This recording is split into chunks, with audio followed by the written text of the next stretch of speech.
자, 2024년 제2차 정세 토론회 시작하겠습니다. 오늘은 정재영 박사님과 김규범 박사님께서 같이 해서 2023년 대만 총통 선거 주요 분석과 함의에 대해서 발표를 해주시겠는데요. 그동안 관심을 가졌던 대만 선거가 결국엔 이제 민진당의 승리로 끝났는데 이 부분에 대해서 좀 더 깊이 있게 공부할 수 있는 기회가 될 것 같습니다. 자, 그럼 평소처럼 두 분께서 아마 좀 번갈아 가면서 발표하실 텐데 뭐 한 30분, 40분 정도 발표해 주시고 질의 토의 갖는 그런 순서로 하겠습니다. 자, 그럼 해 주시죠. 네, 우선 저희가 아마 이 내용이 좀 많은 내용이라서 우선은 대만의 국내 정치 측면에서 이번 대만 총통 선거를 조금 김규범 박사님이 좀 이제 설명을 해주시고, 그리고 나서 저는 주로 이제 대외 관계, 미중 관계, 양안 관계 측면에서 좀 추가로 말씀을 드리도록 하겠습니다. 그래서 뭐 저희가 각자 한 20분 정도 시작하겠습니다. 지난 1월 13일 개최된 제16대 대만 총통 부총통 선거에서 민주진보당의 라이칭더와 샤오메이친 후보가 558만 6천 표를 득표를 해서 당선되었습니다. 이로써 민진당은 국민당과 민진당이 8년 주기로 번갈아 집권했던 오래된 대만 정치의 관례를 깨고 12년 장기 집권에 성공하게 되었습니다. 같은 날 진행된 대만 입법위원 선거, 그러니까 우리나라로 치면 총선인데, 여기에서는 전체 113석 중에 국민당이 52석을 얻어서 최대 야당이 되었으며, 민진당은 그보다 한 석이 적은 51석을 얻어서 기존 과반수 제1당 지위를 상실했습니다. 이 가운데 제3지대인 민중당이 8석을 얻어 약진하면서 여소야대 국면이 출현하였습니다. 지금까지 대만 총통 선거의 결과는 대만 정치뿐만이 아니라 향후 4년 양안 관계의 향배에 중대한 변수로서 작용해 왔으며, 더 나아가 미중 관계 및 동북아 국제 정세에도 적지 않은 영향을 미쳐 왔습니다. 최근 미중 전략 경쟁이 계속되는 가운데 미국이 선호하는 후보와 중국이 지지하는 후보가 극명하게 달랐기 때문에 일각에서는 이번 선거를 미중의 대리전으로 보는 시각도 존재했습니다. 또한 올해는 전 세계 40여 개국에서 선거가 열리는 이른바 선거의 해였기 때문에 대만 선거는 그 첫 번째 선거로서 이전보다 더 많은 주목을 받았습니다. 오늘 발표에서는 24년 대만 총통 입법 선거와 그 과정에서 작용한 여러 변수들을 비교적 상세하게 분석하고 정치적 함의와 라이칭더 정권의 향후 국정 운영 방향에 대해서 전망해보고자 합니다. 아울러 그리고 선거 결과에 대한 중국과 미국의 태도를 살펴보고 향후 양안 관계 전망, 그리고 한국의 정책적 제안을 도출하고자 합니다. 먼저 선거 결과에 대해서 말씀드리겠습니다. 아까 말씀드렸다시피 민진당의 라이칭더 후보가 40.05%로 2위인 국민당 허우유이 후보를 6.56% 차로 넉넉하게 앞서면서 무난하게 당선됐습니다. 선거 이전에 다수의 전문가들은 박빙의 경쟁을 예상을 했었는데요. 사실 여론조사 때부터 라이칭더는 기복 없이 오차 범위 안에서 진행되긴 했었으나 여러 여론조사에서 라이칭더는 기복 없이 우위를 차지했기 때문에 어느 정도 예상된 결과라고 말씀드릴 수 있습니다. 라이칭더 후보는 명확한 격차로 승리를 했지만 과반의 지지를 획득하는 데 실패했습니다. 2020년 총통 선거에서 차이잉원 후보는 그때 817만 표를 획득을 했는데 당시 57.1%를 득표하면서 당선이 됐는데, 당시에 비해 라이칭더 후보가 이번에 획득한 득표수는 258만 표가 감소한 것이고, 그리고 18% 정도가 빠진 것으로 드러났습니다. 그래서 선거에서는 이겼지만 내용이 좋지 못했다는 평가가 중론입니다. 이러한 경향은 같은 날에 진행된 입법위원 선거에서 더 명확하게 드러났습니다. 2020년 선거에서 61석을 차지했던, 그래서 입법원에서 과반수를 확보했던 민진당은 51석에서 10석이 감소한 61석에서 10석이 감소한 51석을 얻었고, 제1당은 물론 기존 과반 여당의 지위도 상실했습니다. 이에 반해 2020년 38석에 불과했던 국민당은 14석을 더 확보하면서 가까스로 제1당 지위를 차지했습니다. 통상 대만의 입법원은 과반수인 57석을 확보하지 못할 경우 주도권을 행사하기 어려우며 앞으로 민주당은 민중당과의 타협이 불가피해질 것 같습니다.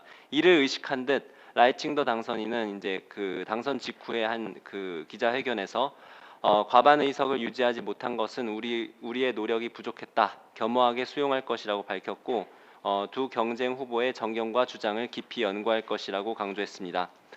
한편 커언저 후보가 주도하는 제3지대 민중당은 2020년 입법위원 선거에서 비해서 3석을 더 추가해서 8석을 확보하면서 영향력을 확대했습니다.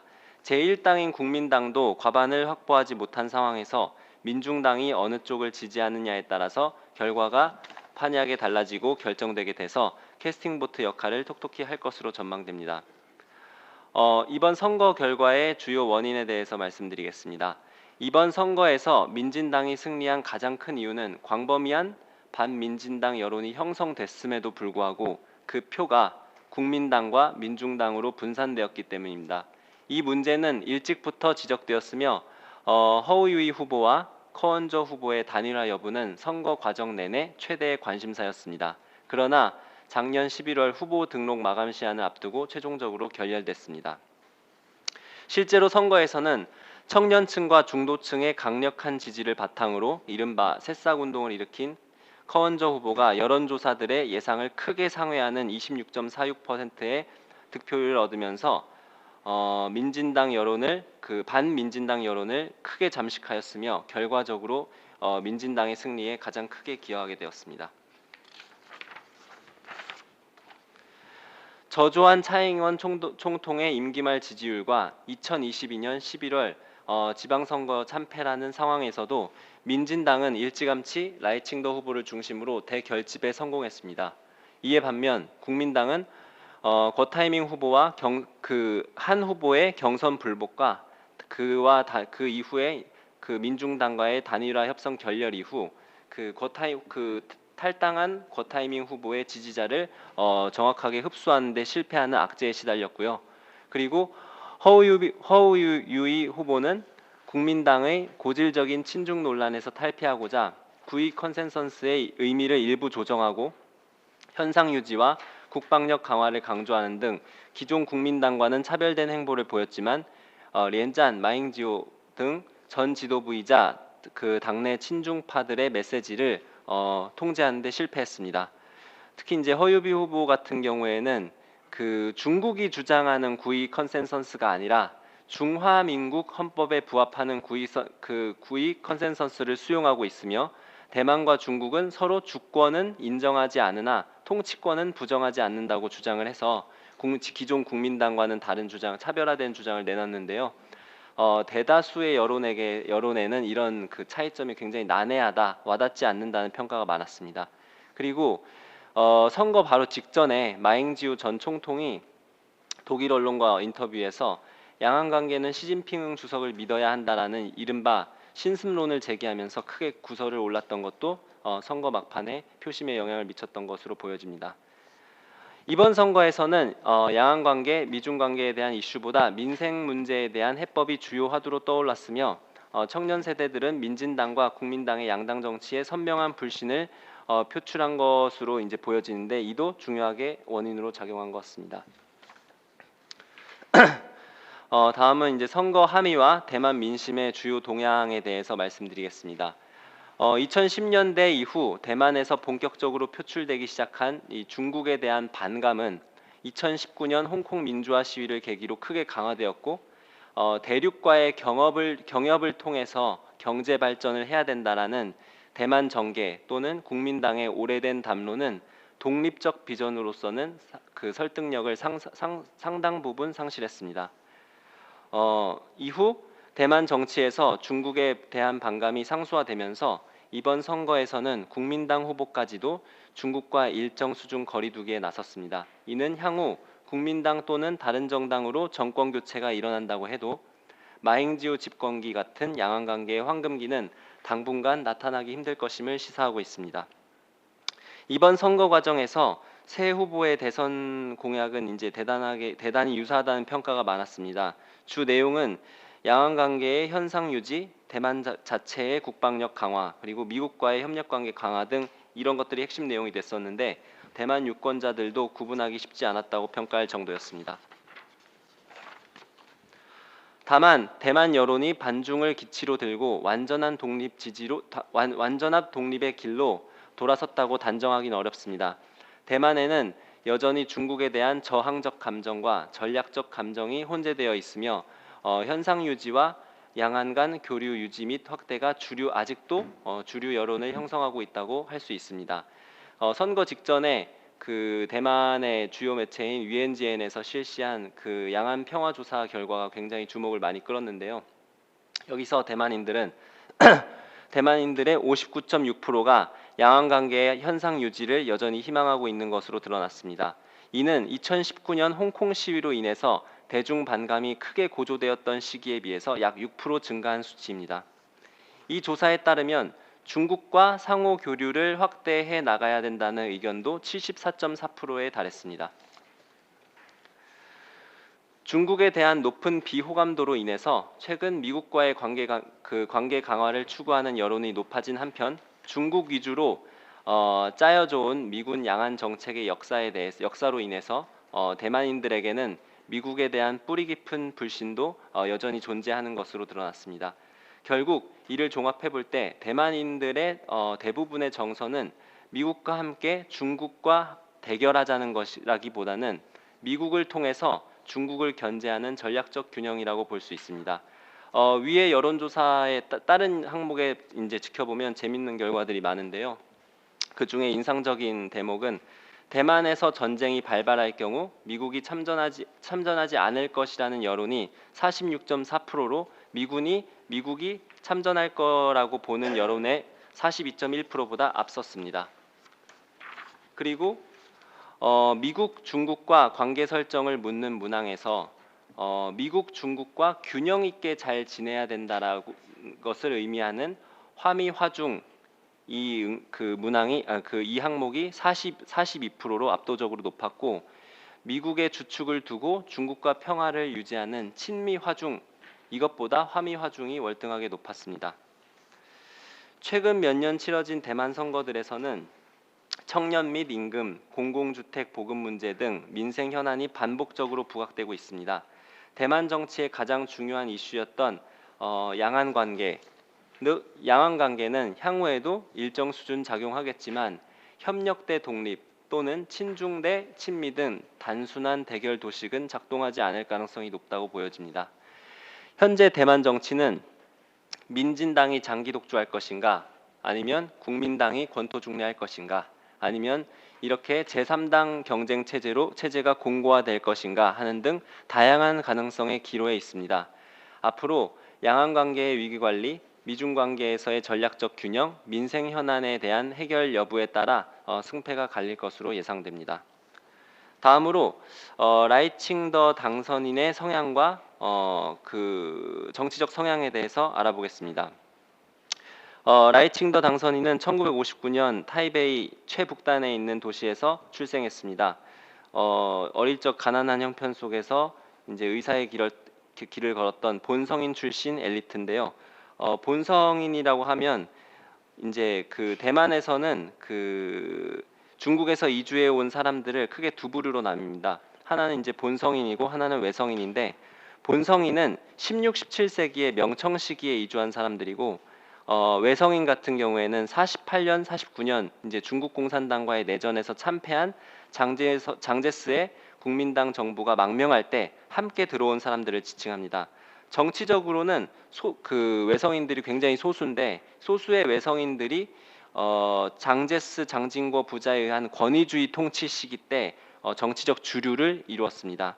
그리고 1980, 90년대에 대만 민주화가 이루어지면서 민진당을 중심으로 본성인 출신 정치인들이 대거 정계에 진출하였습니다.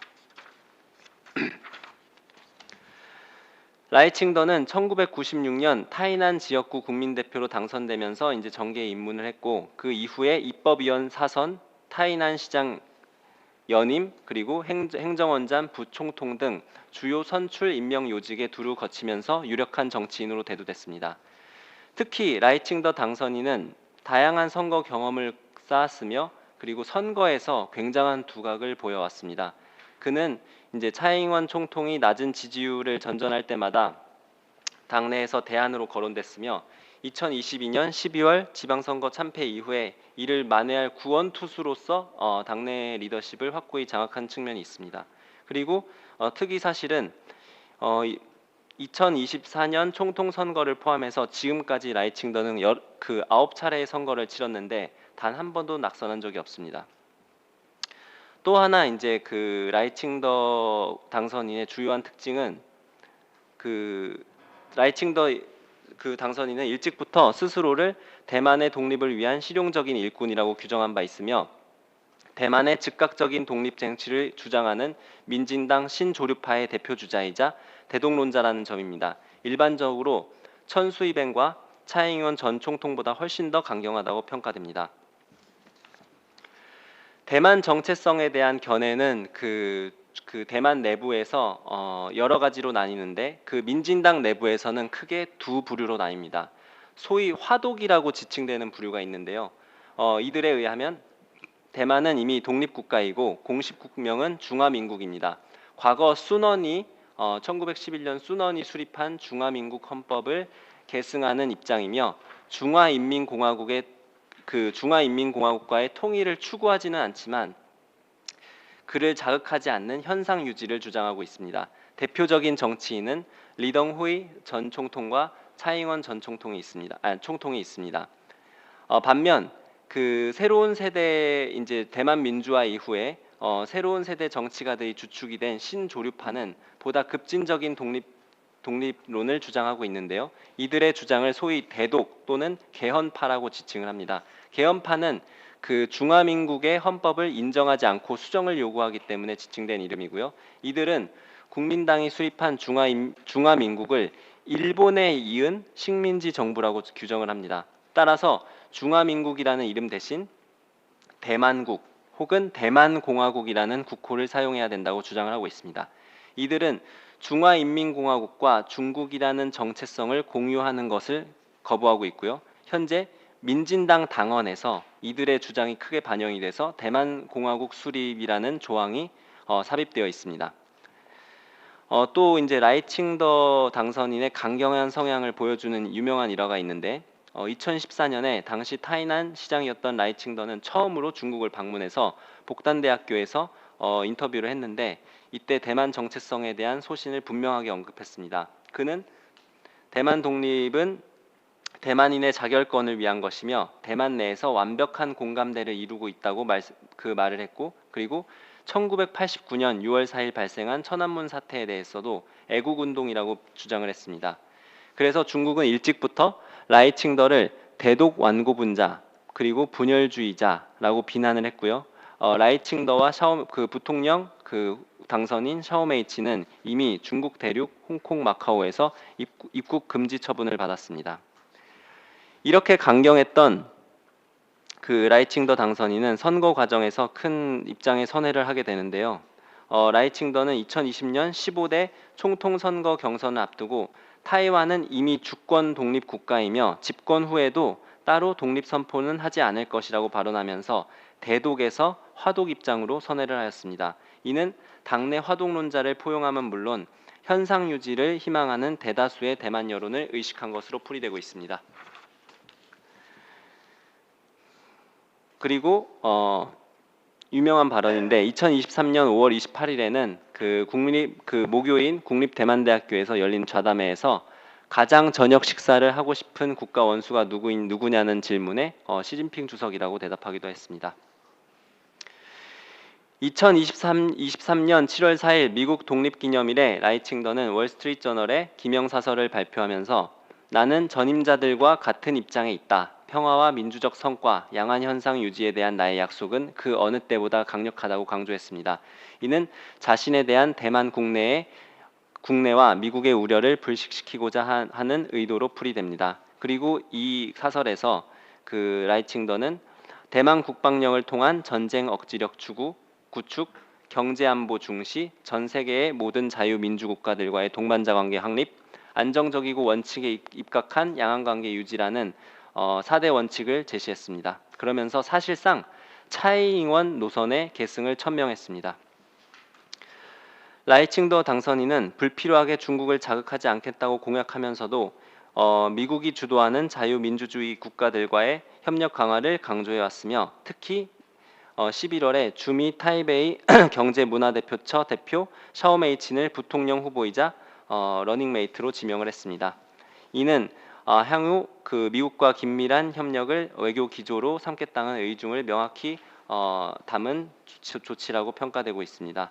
라이칭더 정권의 대외 정책 방향부터는 정재영 박사님께서 발표해 주시겠습니다. 네. 뭐 앞에서 저기 김규범 박사님께서 이제 국내 정치 상황에 대해서 잘 설명을 해주셨고, 저는 이번에 이제 라이칭더 당선 이후에 주로 대외 관계 측면, 그 미중 관계, 양안 관계, 그리고 이러한 것들이 향후에 어떤 미치는 그런 부분에 대해서 좀 말씀을 드리겠습니다. 어쨌든 이번에 민진당의 라이칭더 이 대선은 최근에 우크라이나와 중동 사태와 맞물려서 지금 중국이랑 미국 그리고 대만 모두 여기에 대해서 상당히 이제 관심을 가지고 있는 중요한 상황입니다. 그래서 우선은 앞에서 말씀드렸다시피 라이칭더 향후 당선인의 이 대외 정책의 행보를 뭐 어떻게 예측하냐, 그건 여러 가지 쉽지는 않습니다. 하지만 지금까지 라이칭더가 해왔던 어떤 논조라든지 그런 입장을 살펴보면 우선은 뭐 앞에서 말씀드렸지만 라이칭더가 이제 소위 말하는 대도, 그러니까 독립을 주장하는 좀 강경파에 속하는 신조류파긴 하지만 지금 하지만 이제 그 급진적인 그런 양안 관계에서 오는 어떤 리스크가 클 수밖에 없기 때문에 아까 말씀드린 그 차잉원이라든지 기존의 이제 민진당 내부의 화도, 그러니까 평화적인 토기를 계승할 가능성이 있어 보이고, 그리고 이번에 이제 당선 이후에 가진 기자회견에서 라이칭더도 대만 해협에서 평화 안정이 중요한 사명이다 라는 얘기를 하고 있는 것 같습니다. 그렇기 때문에 뭐 여러 가지 내부의 반중 정서, 미중 관계는 있긴 하지만 급진적으로 뭐 어떻게 이 관계의 변화를 모색하지는 쉽지 않겠다라는 것이죠. 그리고 라이칭더가 뭐 예를 들어서 대만 독립 선언 같은 경우는 어떻게 보면 이게 지정학적인 문제로 인해서 군사적 충돌 가능성이 크고, 지금 미국 역시 이러한 것들을 원하지는 않고 있는 것 같습니다. 우크라이나 중동 문제에 영향이 있기 때문에. 그렇기 때문에 기본적으로는 과거 이제 민진당의 뭐 니덩후이, 천수베인, 차잉원이 얘기했던 현상 유지, 화독을 할 가능성이 있다라고 말씀드릴 수 있습니다. 하지만 기본적으로 라이칭더가 민진당의 대권 후보고, 이런 기존의 민진당의 어떤 주장했던 일국양제라든지 지오알 컨센서스, 지오알 공수에 대해서는 양보할 가능성은 크지는 않을 거라고 생각을 합니다. 그리고 그리고 이제 중국이 지금 시진핑 지도부가 대만에 대해서 강경한 뭐 외교적, 군사적 위협에 맞서가지고 현상 유지라는 것들을 벗어나진 않겠지만 보다 정교하게 이제 대만의 어떤 입지를 좀 모색해 나가지 않을까라고 저는 보여지고 있습니다. 그리고 그런 측면에서 대만이 차잉원 이후에 시행했던 탈중국화, 그러니까 대만이 이제 중국과의 관계, 경제적인 측면도 과거에는 마잉주 정부 때는 양안의 어떤 경제 효류가 확대되었다고 하면, 이런 차잉원 집권 이후에는 탈중국화라든지 그리고 신남방, 그러니까 대만도 신남방 정책을 추진했습니다. 그래서 주로 아세안이라든지 인도라든지 라이크 마이 컨트리죠, 그런 국가들로 공장을 이전하는 이런 정책을 펼쳤기 때문에 아마 라이칭더 역시 그런 연장선상에서는 일부 탈중국 노선이 좀 예상이 됩니다. 그리고 더 중요한 거는 이제 이것이 저는 이제 향후에 이 라이칭더 정부의 주요 이제 노선이 될 것인데, 이번에 이제 라이칭더가 당선되고 나서 가장 강요한 것이 이 자유민주주의 국가들과 연대를 확대해 나가겠다. 그렇게 얘기하면서 특히 미국, 일본, EU 같은 국가들, 서방과들 과들과의 관계를 통해서 중국과의 이 권위주의 국가 중국과의 투쟁을 나서겠다 하고 있어서 앞으로 아마 민진당은 훨씬 더 적극적으로 이 민주주의 국가들과 연대를 강화할 가능성이 있어 보입니다. 그리고 또 한편으로는 지금 이 뭐 가짜 뉴스라든지 중국의 군사와 경제적 압박에 대해서도 이런 민주주의 국가들과 연대해서 싸우겠다라는 얘기를 하고 있다는 것이죠. 그리고 그런 측면에서 보게 되면 라이칭더가 아까 말씀드린 것처럼 하버드에서 공부를 했고 상당히 서구 지향적이고 독립 성향을 갖고 있고, 그리고 그 사람이 부통령직에 미국을 2번씩 방문을 했습니다. 그리고 최초도 해리스와 부통령급 대면 회의를 가졌었고요. 그리고 또 라이칭더는 일본과의 관계를 되게 중요시합니다. 그래서 아베 신조 사망 당시에 대만에선 최고 자격으로 공식 방문을 해서 특히 이런 영내 인도태평양 국가에 있는 미국, 일본 등의 민주주의 국가들과 연대해 가겠다라고 얘기를 하고 있어서 아마 이러한 것들이 조금 더 본격화되지 않을까라고 보여지고 있고요. 그러면 이러한 측면에서 봤을 때 향후의 미중 관계와 양안 관계를 좀 살펴볼 필요가 있습니다. 우선 중국 같은 경우는 이번에 라이칭더 당선 이후에 가장 먼저 공무원 대만 판공실이죠. 중국에서 이 대만 문제를 담당하는 판공실에서 민진당이 대만 내부의 조류를 대표하지 못하였다. 특히 40% 득표율을 강조를 하면서 결국 이거는 민진당이 투표에서 실패했다라는 식으로 얘기를 했습니다. 그리고 그 이제 선거 그 다음 날 왕이가 그 당시에 이제 이집트와 아랍 연맹을 방문했을 때 언론 인터뷰에서 대만의 독립은 죽음의 길이라고, 어쨌든 앞으로 중국은 대만과의 통일을 필수 조건으로 하고 절대 양보하지 않겠다라는 얘기를 하면서 또 한편으로는 미국에 대해서도 강하게 불만을 표출했습니다. 그래서 미국에 대해서도 하나의 중국 원칙과 중미 공동 커뮤니케이션을 위반한다. 그리고 앞으로 특히 이제 미국이 중요시하는 이제 정치, 문화, 인적 교류, 비즈니스 이런 데에서도 하지 말 것을 좀 엄중하게 얘기를 한 것 같습니다.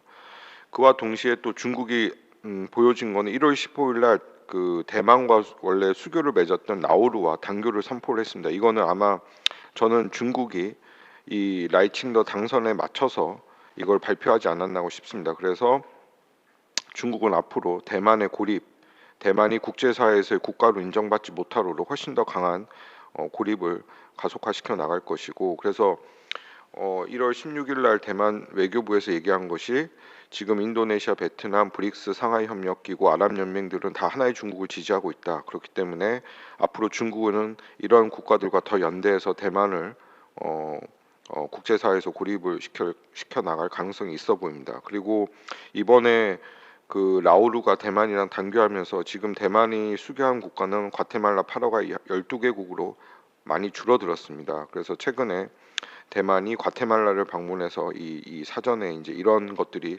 확대되지 않도록 지금 이런 조치를 취하고 있는 것이고요.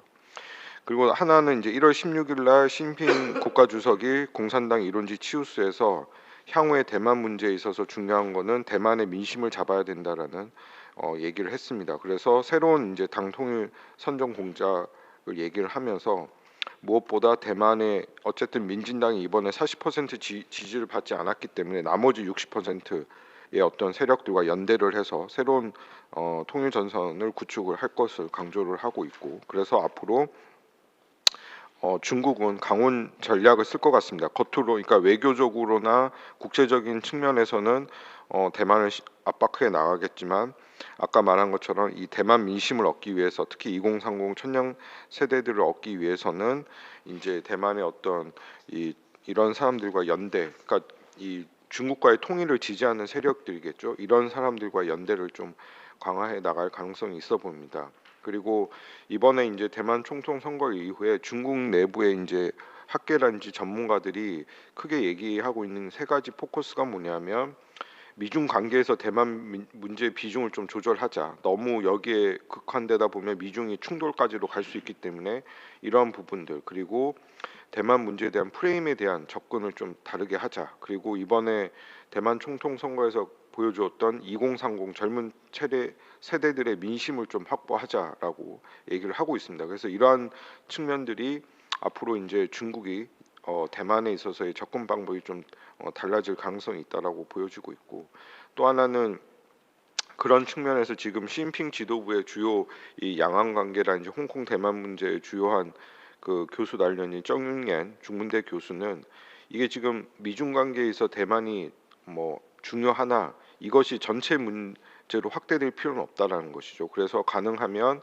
이 미중 관계에서 대만 문제가 부정적인 영향을 미치지 않도록 새롭게 미중 관계 속에서 대만 문제를 접근해 나가야 된다라고 생각을 하고, 또 하나는 이 대만 문제가 지금 대만에서 얘기하는 소위 민주주의와 권위주의의 대결의 문제가 아니라 이것은 중국의 어떤 통일 문제, 주권 상황의 문제라는 것들을 국제사회에 훨씬 더 강하게 얘기를 해 나가야 된다라고 강조를 했습니다. 그렇기 때문에 앞으로 중국은 이 지금 대만은 당연히 이 중국과 대만의 갈등 구조를 소위 말하는 진영화, 그러니까 민주주의 대 사회주의 혹은 권위주의 대결로 통해서 이제 중국에 대응하려고 해 나갈 가능성이 높아 보이지만, 중국은 이 문제는 그러한 상황이 아닌 중국의 주권 상황이고 국내 문제로서 이러한 것들을 국제사회에 각인시켜 나가는, 아마 그러한 노력이 앞으로 중국은 훨씬 더 강하게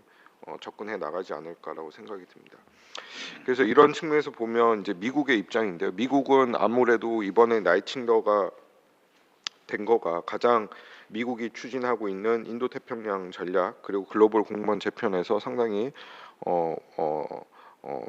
그러니까 지지를 했던 사람이 되었기 때문에 미국은 당연히 긍정적으로 보는 것 같습니다. 왜냐하면 뭐 국민당의 호위 후보 같은 경우는 뭐 친중과 중국과의 관계 관한을 내세우고 있었고, 커언저는 불확성이 높은 상황에서 어쨌든 민진당의 차잉원의 노선을 계승하는 라이칭더를 했다라는 것이죠. 하지만 여기에서 이제 또 하나 봐야 되는 거는, 그렇지만 미국 역시 지난 12월 에이펙 정상회담에서 어떤 급진적인 독립을 추구하지는 또 원치 않다는 것이죠. 그래서 나이칭더 당선인을 너무 자극하지 않고 대만 해변에서 좀 안정적일 수 있게끔 좀 모색하는 그런 조치도 취하고 있다는 것입니다. 그래서 그런 측면에서 보면 11월 달에 이제 미국 포린 어페어스의 보니 글래저와 뭐 토머스 퀸텐스, 그러니까 미국 내 유명한 중국 전문가들이 이 글을 통해서 대만 해협에서 전쟁 가능성을 차단하고 평화적 정세를 위해서 그 소위 말하는 민진당 당원에 삽입된 대만 독립 조항을 좀 삭제할 것을 제안을 했습니다. 그래서 하지만 이러한 이제 미국의 태도에 대해서 일부 라이칭더 당선인은 좀 미국의 우려가 있는 것도 사실입니다. 그러니까 미국이 중국과의 관계를 너무 중요시하고 또 대만의 어떤 위치에 대한 어떤 그런 것들에 대해서 이렇게 얘기하는 거는 조금 이제 대만 측에서 약간 불만의 어떤 입장을 내었기 때문에 이 문제 역시 대만과 미국과의 관계도 상당히 복잡하다. 그렇기 때문에 이번에 라이칭더가 당선되고 나서 바이든 대통령이 인터뷰에서 그냥 미국은 대만을 독립하지 않는다, 그렇게 간단하게만 답변을 내놓았다는 것이죠. 과거와는 다른 이러한 것들은 결국은 미국 역시 미중 관계와 미국 대만 관계 속에서 여러 가지 내부적인 입장이 다르고 그 안에서의 어떤 조금 보이지 않는 갈등이 있는 것이 아닌가라는 그런 측면도 있는 것 같습니다. 어쨌든 하지만 뭐 블링컨 장관은 이번에 이 그 라이칭더 당선 이후에 뭐 어쨌든 자유민주주의 가치를 또 강조하면서 미국과 대만은 앞으로 전방위적으로 관계를 강화해 나가겠다 얘기를 했고, 그래서 그런 측면에서 1월 15일날 스티븐 헤들리랑 제임스 스타인버그를 특사단으로 대만에 파견을 해서 대만과 미국은 이 민주주의라는 어떤 이 가치 속에서 앞으로 계속적인 관계 발전을 해 나갈 것이다. 그리고 또 이 차잉원 총통에서도 미국은 대만에 대한 약속은 확고하고 원칙적이고 바뀌어지지 않을 것이고, 앞으로 미국을 포함한 전 세계 우방국 민주주의 국가들과 함께 할 것이라고 다시 한번 이런 얘기를 꺼냈습니다. 그래서 이런 측면들을 좀 보면서 이 라이칭더 당선인도 하여금 어떤 우려가, 그러니까 미국이 중국과의 관계 속에서 대만을 뭐 포기한다던가 이러한 우려감들을 좀 완화시키는 어떤 그런 제스처를 취하지 않았나를 생각합니다. 그래서 이런 거를 보게 되면 향후의 양안 관계 방향은 뭐 당연히 나이칭더 당선인 자체가 독립을 지향하고는 있으나 그렇다고 해서 지금 상황에서 갑자기 뭐 극단적인 대만 독립을 할 가능성은 높지 않고 결국은 아까 말씀드린 것처럼 탈중국화를 통해서 어떤 대만의 어떤 독립적인 공간을 좀 모색해 나갈 가능성이 있어 보인다. 그렇기 때문에 앞으로 라이칭더 당선인과 중국과의 대화 재개가 쉽지는 않을 것이라고 보여지고 있고 갈등 국면도 아마 지속될 수도 있다라는 것입니다. 그래서 5월 달에 이제 대만 총통 취임식이 있는데 아마 그때까지 중국은 뭐 예를 들어서 민진당이 어떤 중국에 대한 입장 변화를 보인다고 하면 당연히 좀 다른 제스처를 취하겠지만 그렇지 않고 뭐 독립이라든지 미국과의 관계 강화를 통해서 새로운 독립 공간을 한다고 하면 아마 작년 2022년 8월 낸시 펠로우 당시 이제 하원 의장이 대만 이후에 중국이 벌였던 대만 포위 군사 전략과 같은 이제 고관도 군사 훈련, 경제 제재 이러한 것들이 그러한 것들도 될 가능성이 높아 보입니다. 그리고 하지만 이제 민진당의 어떤 장기 집권이 양안 통일에서 뭐 무조건 이것이 또 중국한테는 유리한 것이라고 볼 수는 없기 때문에 중국은 아마 일국양제 스탠스 안에서 당근과 채찍 정책을 써가면서 새롭게 이제 접근법을 이제 시도할 가능성이 있어 보이고요.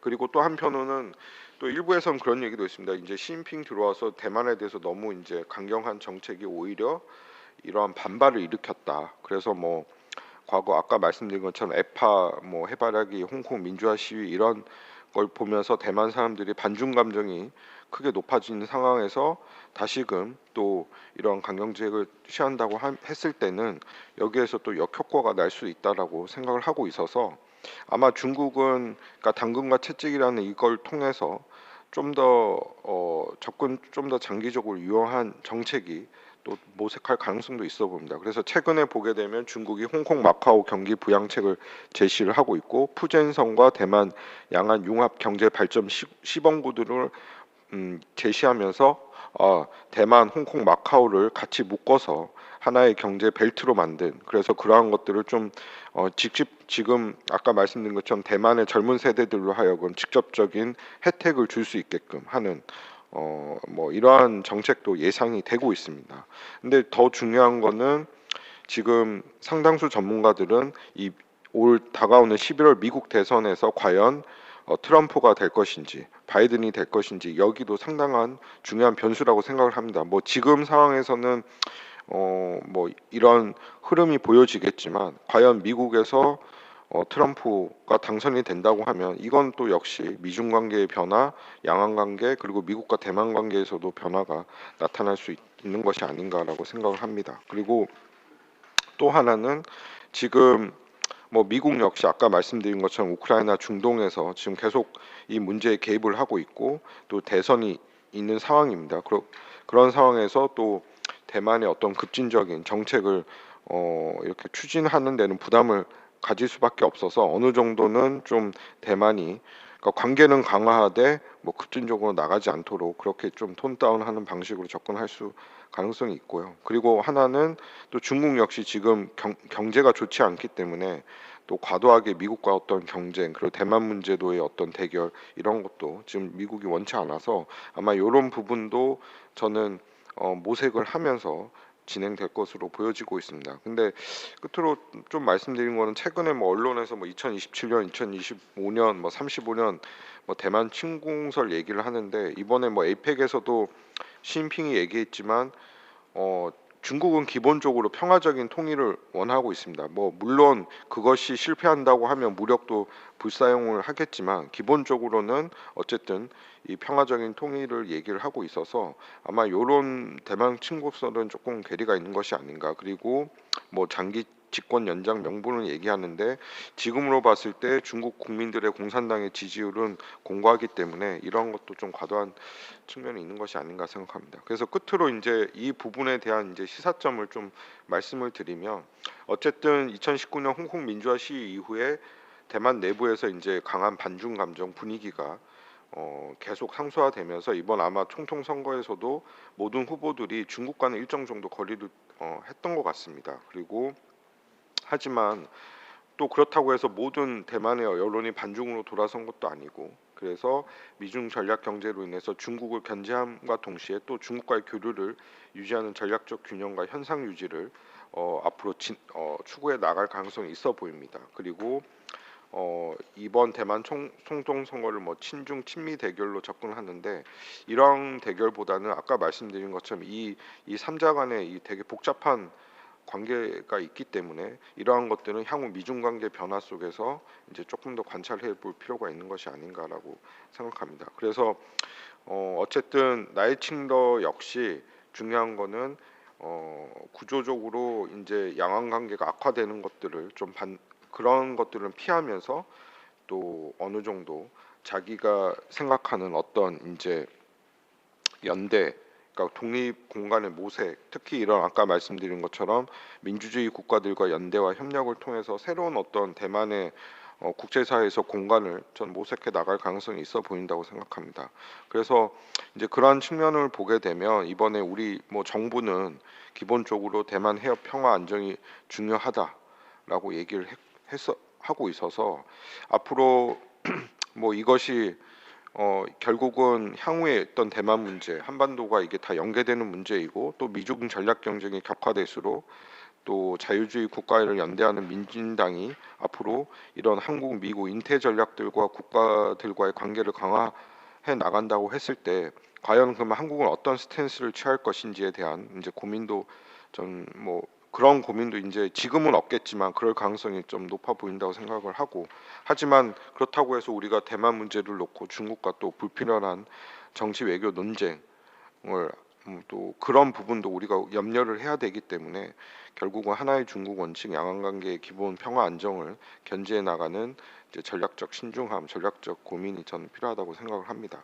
그리고 또 하나는 지금 어쨌든 대만 해협이 뭐 지금 미국이나 한국은 힘에 의한 일상 변경에 반대를 하고 있다고는 하지만 앞으로 중국이 어쨌든 대만 문제에 대한 해결 의지는 강하게 보여주고 있고, 그리고 앞으로 라이칭더가 또 어떤 스탠스를 취하냐에 따라서 또 대만 해협에서의 또 위기는 또 고조될 수가 있기 때문에 우리가 이러한 향후 이러한 부분에 대한 고민도 저는 필요하다고 생각합니다. 특히 이제 대만 해협은 잘 알다시피 주요 화물선과 원유를 여기서 거의 상당 부분이 올라가고 있는 지나가는 길목이기 때문에, 만약에 여기에서 어떤 군사적 봉쇄라든지 충돌이 발생되면 이거는 우리 국가한테도 직접적인 타격이 예상이 된다는 것이죠. 그리고 또 하나는 이제 반도체인데 대만은 TSMC, 그러니까 중국의 파운드리 반도체를 있어서 이러한 부분에 있어서도 앞으로 조금 고민을 해야 되는 것이 아닌가라고 생각합니다. 그리고 지금 우크라이나 중동에 이어서 한반도 대만이 갈수록 이제 화약고도 좀 결론되고 있고, 그래서 이러한 어떤 미중 간의 어떤 대결로 파생되는 뭐 프록시 월이죠, 대리전에 이런 연루되지 않기 위해서는 우리 역시 뭐 중국과 소통뿐만 아니라 미국, 대만과도 좀 소통을 통해서 영내 정세 평화 안정이 중요하다는 공감대를 좀 확대해 나가는 것이 필요하다고 생각을 하고요. 그리고 뭐 물론 이게 양안 관계라는 것이 향후에 불확실성이 있긴 하지만 또 그러한 동시에 또 한국이 특히 반도체 이런 부분은 또 글로벌 공급망 경제가 중요하고 있기 때문에 이러한 부분에 있어서의 또 대만 기업들과의 협력 가능 분야 이런 것도 좀 고민이 필요한 거라고 생각합니다. 그리고 끝으로는 지금 한미일 이제 삼국 정상회담은 열렸지만 한중일 3자 회담 아직 열리지가 않고 있죠. 그래서 이 지금 일본도 그렇고 한국도 그렇고 이게 대만 문제가 다 연계되는 문제이기 때문에 뭐 가능한 한 뭐 우리가 한중일 정상회담 같은 걸 통해서도 뭐 쉽지는 않겠지만 이 대만의 평화와 안정이 중요하다는 그런 메시지를 좀 얘기를 해 나가면서 이 문제가 영내에서 어떤 좀 발화점이 되지 않고 안정적으로 또 현상 유지가 될 수 있는 그러한 고민이 좀 필요한 것이 아닌가 생각이 들어서 뭐 이렇게 간단히 말씀드리겠습니다. 네, 두 분 수고 많으셨습니다. 굉장히 재밌네요. 많이 배웠습니다. 네. 자, 뭐 질문도 있으실 것 같은데 자유롭게 뭐 해주시죠.